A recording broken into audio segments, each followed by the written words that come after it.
नमस्कार विद्यार्थी मित्रांनो, मी डॉक्टर किशोर बागडे आणि आपण बघत आहात YouTube channel medical admission guidance. या चॅनलद्वारे मेडिकल ॲडमिशन संदर्भात लागणारी सर्व माहिती विद्यार्थी व पालक यांच्या गरजा लक्षात घेऊन वेळोवेळी प्रसारित केली जाते। तर या चॅनल अजून सबस्क्राइब केलं नसेल सबस्क्राइब करा, बेल आयकॉन क्लिक करा आणि आपल्या मित्रांना शेअर करा। तर आजचा आपला विषय आहे माननीय सर्वोच्च न्यायालय नीट संदर्भात निर्णय कधी देईल। आपल्याला सर्वांनाच माहिती आहे की नीट 2024 मध्ये जे काही माल प्रॅक्टिस झाली, जे काही कॉपी झाली, जे काही प्रकरण पुढे आली त्याबद्दल माननीय सर्वोच्च न्यायालयामध्ये याचिका दाखल आहे। जवळजवळ 38 याचिका दाखल आहेत आणि त्यांची 8 जुलै 11 जुलै आणि 11/2 सुनावण्या झालेल्या आहेत। त्याच्यानंतर 18 जुलैला तारीख दिलेली आहे। तर 18 जुलैला निर्णय येईल का नाही या संदर्भात आपण ह्या व्हिडिओमध्ये चर्चा करणार आहोत। त्या अगोदर आपण समजून घ्यायला पाहिजे की यंत्रणा वेगवेगळ्या कशा असतात। न्यायालय ही एक स्वतंत्र यंत्रणा आहे, एनटीए एक स्वतंत्र, प्रत्येक यंत्रणेचं एक वेगवेगळं एक साचे असते, एक चौकट असते काम करण्याची।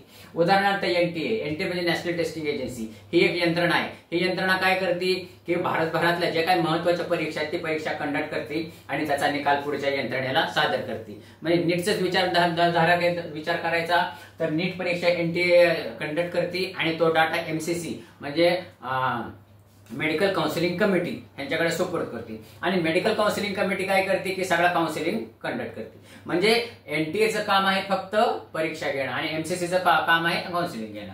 तसंच सीबीआय सेंट्रल ब्युरो ऑफ इन्व्हेस्टिगेशनचं काम काय आहे की गुन्ह्यांचा तपास करणं। तर ते एक चौकट असते। त्याचप्रमाणे न्यायालय ही एक चौकट आहे, त्यांना त्या चौकटीत काम करावं लागतं आणि तेच चौकटीबद्दल आपण चर्चा करणार आहोत। आता पहिली सुनावणी झाली 8 जुलैला, त्याच्या अगोदर सुनावणी झाली होती पण त्यांनी ती 8 जुलैला पडत आलं।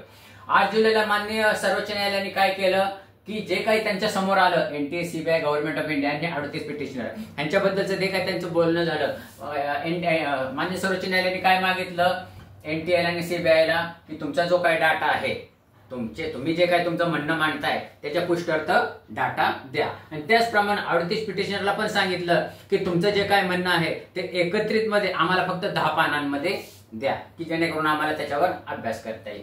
मग एनटीए आणि सीबीआयने काय काय दिलं हे आपण पाठीमागच्या व्हिडिओमध्ये बघितलेलंच आहे की कोणाचा डाटा कसा। तर त्यांनी 10 जुलैला माननीय सर्वोच्च न्यायालयामध्ये सादर केला।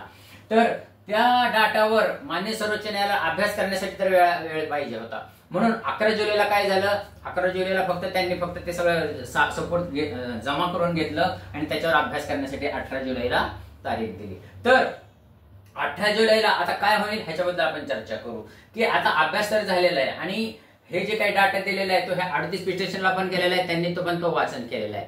मग माननीय सर्वोच्च न्यायालयामध्ये काय होणार 18 जुलैला लगेच निर्णय होईल असं आमचा तर अंदाज नाहीये। मग आमचा अंदाज काय आहे की ते 18 जुलैला आर्ग्युमेंट होणार। अलग लक्षात NTA, CBI national testing agency, central bureau of investigation आणि गव्हर्नमेंट ऑफ इंडिया माननीय सर्वोच्च न्यायालयाने जो काही अभ्यास केलेला आहे आणि हे काही त्यांचं म्हणणं मांडले त्याच्यावर क्रॉस क्वेश्चन होतील। त्याचप्रमाणे 38 पिटिशनरचं त्यांच्यावर काय म्हणणं आहे ते मांडतील।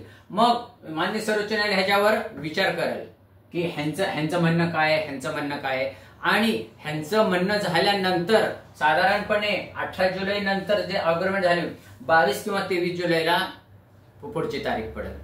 कारण हे महत्वाचा विषय आहे, विद्यार्थ्यांच्या हितसंबंधाचा विषय आहे, विद्यार्थ्यांच्या भवितव्याचा विषय आहे, म्हणून लगेच कारण 18 जुलैला आहे गुरुवार, 19-20 तारीख 20-21ला शनिवार रविवार, त्याच्यामुळं पुढची तारीख ही 22 ते 23 जुलैला पडेल आणि तेव्हा निर्णय काहीतरी जाहीर होईल। किंवा जर 22-23 जर आपले माननीय सर्व गव्हर्नमेंट ऑफ इंडियाचे सॉलिसिटर जनरल जे आहे त्यांना काही अडचण असेल किंवा इतर कोणाला जरी काय अडचण असेल 38 पिटिशनरला किंवा एनटीए किंवा सीबीआयला, तर त्यांना जर जमत नसेल किंवा प्रत्यक्ष माननीय सर्वोच्च न्यायालयाला जर काही अडचण असेल तर 22 व 23 जुलैला न होता निश्चितच 24 किंवा 25 जुलैपर्यंत तरी हा निर्णय जाहीर होईल। म्हणजे रिनीट घ्यायची का नाही घ्यायची किंवा निश्चित पुढे काउन्सिलिंगवर स्टे करायचा का नाही करायचा आणि काउन्सिलिंगची दिशा पुढे कसं करायची ह्याचा निर्णय 18 जुलै रोजी न होता साधारणपणे 24 ते 25 जुलैच्या दरम्यान होईल असा आमचा अंदाज आहे। त्या दृष्टीने विद्यार्थी व पालकांनी मानसिक तयारी करावी आणि आपले मत तयार करावे।